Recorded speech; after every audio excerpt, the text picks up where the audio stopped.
Dans un monde où les discours changent plus vite que les lois, où la vérité se camoufle dans les stratégies, les silences et les promesses, il faut plus qu'un simple regard, il faut un œil. Bienvenue sur l'œil politique. Chaque semaine, nous nous engageons à décrypter l'actualité sociopolitique sans détour. Nous allons au-delà des apparences, explorant les faits, le contexte souvent ignoré et les implications profondes des décisions qui façonnent notre avenir collectif. Notre objectif est de vous offrir une analyse incisive fondée sur la rigueur et la clarté. Ici, la politique n'a plus de masque. Chaque élément révélé vise à éclairer ce que les mots n'affirment pas, pour une compréhension plus juste et plus complète. Ce que disent ces rapports. Donc, sur le premier point, sur l'évaluation du système de gestion des finances publiques, M. Robert Doucet n'a pas dit la vérité. Tout ne va pas bien au Togo. Au contraire, tout va mal.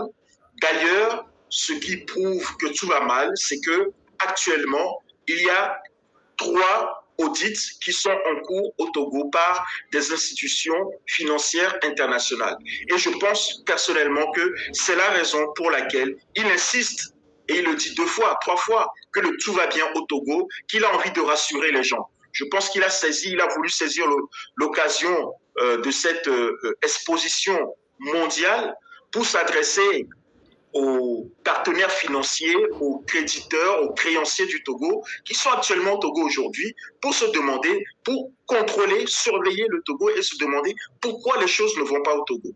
Voilà. Et je rappelle que nous avons une dette publique de 72%, d'accord, du PIB, qui est au-delà des 70% requis par l'UEMOA. Nous avons un déficit public de 6,6% au lieu de 3%, ce qui n'est pas bien non plus. Et nous avons un ratio dette publique, recette fiscale, qui est à plus de 400%. Concrètement, qu'est-ce que ça veut dire? Ça veut dire que notre capacité à rembourser notre dette aujourd'hui est 4 fois inférieure à la dette que nous avons. Ou si on veut encore le dire autrement, que l'État s'est endetté 4 fois au-delà de ses capacités contributives. Donc ça veut dire qu'aujourd'hui, si on veut aujourd'hui se mettre à rembourser la totalité de nos dettes avec seulement nos impôts, on va utiliser tous nos impôts sans financer des services publics, c'est-à-dire qu'il n'y aura pas d'écoles de construite, il n'y aura pas de routes, d'hôpitaux, rien du tout. On va utiliser tous nos impôts. Si on utilise 100% de nos impôts, il faudra le faire 4 fois, c'est-à-dire qu'il faudra 4 années pleines de tous nos impôts pour rembourser toutes nos dettes. Voilà ce que ça veut dire. Ok. Nous reviendrons sur la dette intérieure parce qu'aujourd'hui, on n'a pas l'habitude de parler de la dette intérieure. Beaucoup d'entreprises sont en faillite aujourd'hui au Togo. L'État peine à rembourser la dette intérieure et donc les banques aussi ne font plus de prêts aux sociétés et les banques sont réticentes parce qu'il y a beaucoup de gens qui ont pris des crédits dans les banques, ils sont insolvables, les banques ont des difficultés à récupérer les crédits accordés. Bien sûr. Et du coup, les banques préfèrent aujourd'hui faire des crédits aux microfinances dont elles sont sûres qu'ils vont rembourser. Maintenant, aux personnes morales ou aux individus, les banques hésitent à prêter de l'argent et tout ça se ressent dans le circuit financier du pays parce que quand les gens disent au Togo que l'argent ne circule pas, effectivement, l'argent ne circule pas parce que l'État a toutes les difficultés à payer la dette intérieure et à faire mettre de l'argent dans le circuit financier au pays. On reviendra là-dessus. Donc, bien sûr. On va parler... alors, quelle est la deuxième question? Ensuite, il y a la question de l'accessibilité aux soins. Voilà. Donc, vous avez tous entendu M. Doucet nous dire que le taux d'accès géographique aux soins est de plus de 90,7%. Alors, plus exactement, il a dit 90,7%. Il dit le taux géographique d'accès aux soins de santé. Voilà. Bon, qu'est-ce que le mot géographie vient chercher dans ça? Exactement. C'est là où, quelque part... C'est quoi? C'est les routes? C'est quoi? Bon, qu'est-ce que géographie vient chercher dans ça? Alors, c'est la question que nous nous sommes tous posés. En tout cas, nous tous qui sommes un peu connaisseurs, sachant un peu en économie, on s'est tous posé la question, qu'est-ce qu'il a voulu dire par là? Ouais. Beaucoup, on n'a pas très bien compris, mais en fouillant un peu sur les différents projets financés par la Banque mondiale, nous avons trouvé ce projet-là qui est intitulé SSEQCU. Donc, c'est un projet de financement des services de santé et d'accès aux soins, etc., qui a été financé par la Banque mondiale. C'est un projet qui est financé à hauteur de plus de alors, je ne sais pas le montant, mais c'est un montant important quand même. Et il faut savoir que dans le cadre de ce projet-là, il était prévu de rapprocher les établissements de soins des populations. Okay. D'accord? Donc, ça veut dire quoi? Ça veut dire essayer de construire des établissements de soins plus proches des populations. Voilà. Et donc, voilà, dans la figure qui est affichée, vous avez donc dans ce projet le montant qui était consacré à ce volet du projet, c'est 30 millions de dollars. 15 milliards. Voilà. Donc, 30 millions de dollars. Donc, 15 milliards, effectivement. Donc, dans ce rapport de la Banque mondiale, on nous dit que l'évolution ou bien de cette composante-là est à l'état modérément satisfaisant. Ouais. Au départ, quand le projet a été financé, l'état était modérément satisfaisant. Voilà. L'état de ce critère-là était modérément satisfaisant. Okay. À la date d'aujourd'hui, c'est-à-dire le projet a été financé en 2021, à la date d'aujourd'hui, 2025, on nous dit qu'on est toujours à la même étape. Concrètement, qu'est-ce que ça veut dire? Ça veut dire que on a prévu dans ce projet de construire différents établissements dans différents endroits du pays.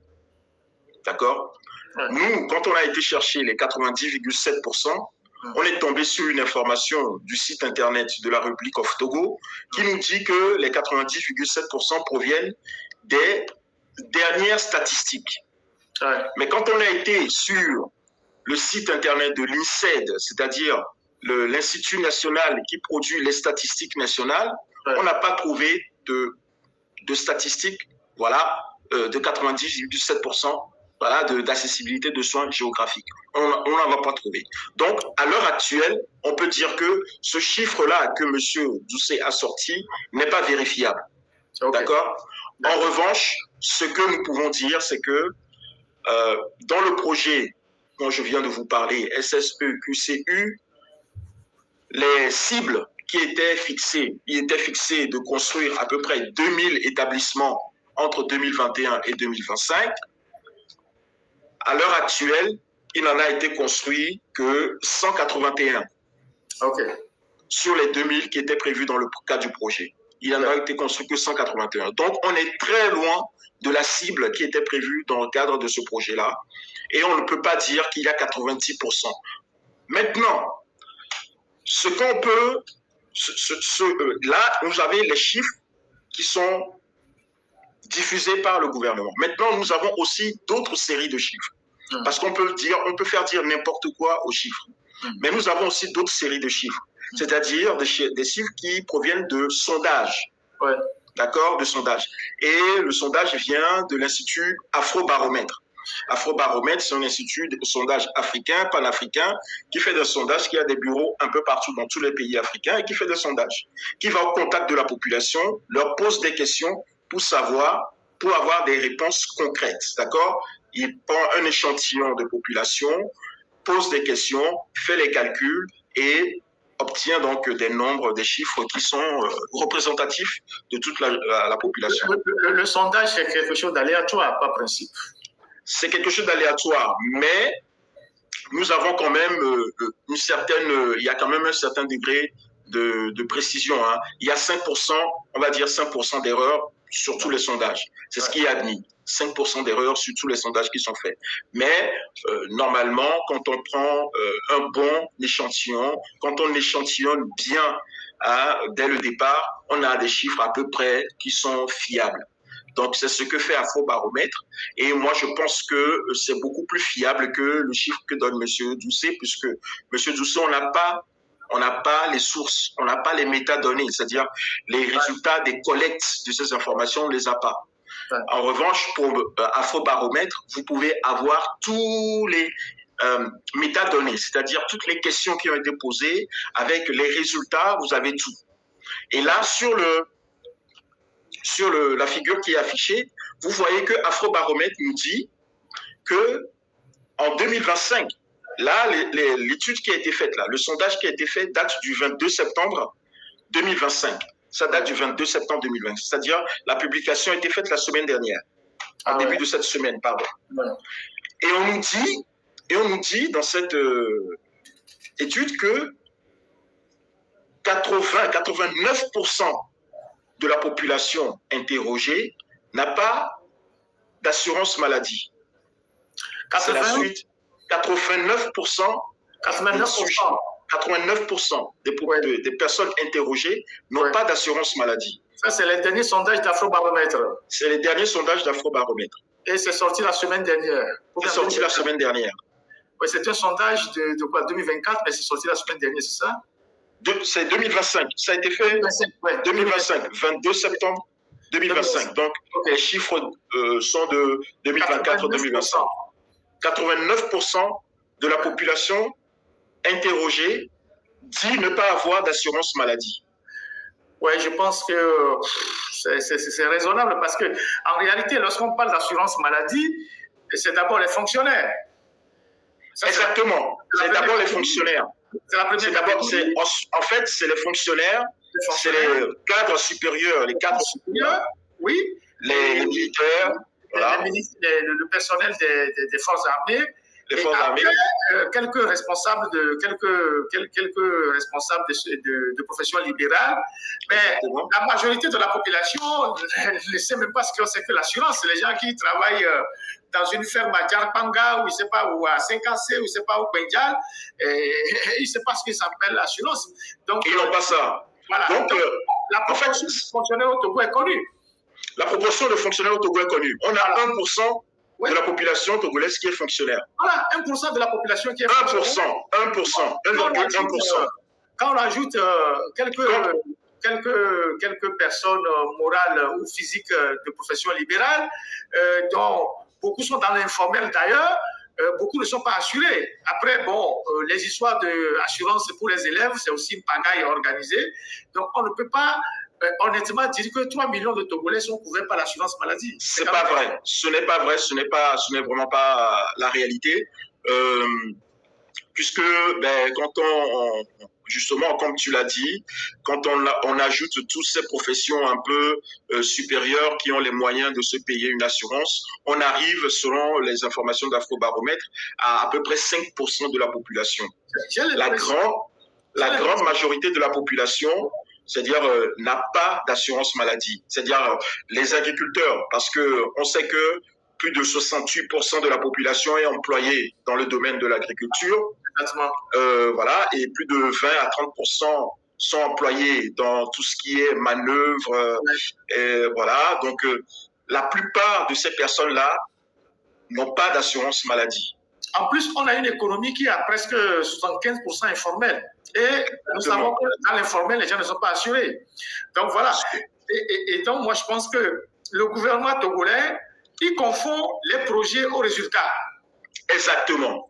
Ils confondent les cibles, à la réalité. Voilà. Ils confondent les cibles à la réalité. Ce n'est pas parce que vous avez lancé un projet pour construire 2000 structures de santé plus proches des populations, mais que les 2000 ne sont pas encore construits, qu'à peine 100 ont été construits, comme vous venez de dire que voilà, 89% de la population a un accès géographique aux soins de santé. Ce n'est pas parce que vous avez décidé de mettre en place l'assurance maladie, qui peine même à être véritablement effective sur le terrain, ou assurance scolaire dont les enfants ont toutes les difficultés, que vous venez de dire devant les Nations Unies que tous les enfants sont scolarisés, sont assurés, ou je ne sais pas, tous les fonctionnaires sont assurés. Je pense qu'il y a une confusion entre les projets et les cibles, les projets et les résultats. Donc voilà ce que moi je voulais dire. Donc, exactement. Et je voudrais finir par cela parce que je pense que j'ai omis de le dire. Dans les sondages Afrobaromètre, les personnes interrogées qui ont dit avoir ressenti, avoir éprouvé des problèmes pour accéder aux soins au cours des 12 derniers mois monte à plus de 78%. Il y a plus de 78% de personnes qui disent ne pas avoir pu avoir des soins de santé quand ils le pouvaient, quand ils le voulaient. Voilà. C'est-à-dire qu'ils n'avaient pas donc d'établissement de santé digne de ce nom à proximité, ou alors quand ils y allaient, ils n'avaient pas des moyens pour pouvoir se soigner. Donc, les chiffres de 90% d'accès géographique aux soins sont totalement non fondés, ne sont pas fondés. Voilà. Alors, on sait aussi qu'au Togo, il y a beaucoup de routes qu'on a goudronnées sur le papier, mais dans la réalité, ces routes n'ont jamais été goudronnées. Donc, voilà une précision que je voulais faire. On continue sur les autres points rapidement. Donc, on continue. Maintenant, on arrive à l'accès à l'eau potable. Donc, l'accès à l'eau potable, monsieur Robert Dussé s'est hasardé à dire qu'il y avait un accès à l'eau potable, un taux d'accès à l'eau potable de 86% en 2024. Ah ouais. Là également, les informations que nous avons pu compiler, notamment une information de la Banque de France, c'est-à-dire que c'est une monographie de la Banque de France qui fait régulièrement cette compilation d'informations économiques et macroéconomiques sur les pays qui souvent viennent faire des prêts à la Banque de France. Et donc, sur ce document, nous voyons bien, je pense que la technique peut peut-être nous le dire, au lieu de 86% d'accès à l'eau potable, ce n'est pas ce que nous avons. Nous avons à peine 50% d'accès à l'au potable. Et même ces 50%, je pense que, sans être vraiment méchant, c'est un peu exagéré parce que vous prenez la ville de Lomé, je prends la ville de Lomé. Il faut qu'on soit conséquent. Nous prenons la ville de Lomé. Vous savez que la ville de Lomé, dans tous les quartiers de Lomé, les gens ont des difficultés à avoir accès à l'eau potable. Exactement. Plusieurs châteaux que vous voyez là ne fonctionnent pas. C'est maintenant qu'avec l'appui de la Banque mondiale, on cherche à rénover ces châteaux-là. Par exemple, le château du campus ne fonctionne pas. C'est actuellement, avec l'appui de la Banque mondiale, on est en train de travailler à rénover le château du campus pour projeter de l'eau vers la cité de la Caisse. Vous savez que la Caisse de sécurité sociale, non, la résidence de la Caisse, s'il vous plaît, la résidence de la Caisse, vous savez qu'il y a de l'eau qui manque à la résidence de la Caisse, c'est-à-dire là où Fort habite. Et vous savez que certaines maisons à la résidence de la Caisse ont été obligées de faire de forage. Je me demande si Fort même n'a pas un forage dans sa résidence au niveau de la Caisse là-bas. S'il n'y a pas un forage à Lomé 2. Donc, le château de campus qu'on veut réhabiliter, c'est pour permettre à la résidence de la Caisse et aux quartiers qui sont encore un peu plus bas, comme au Kégué, tout ça, d'avoir de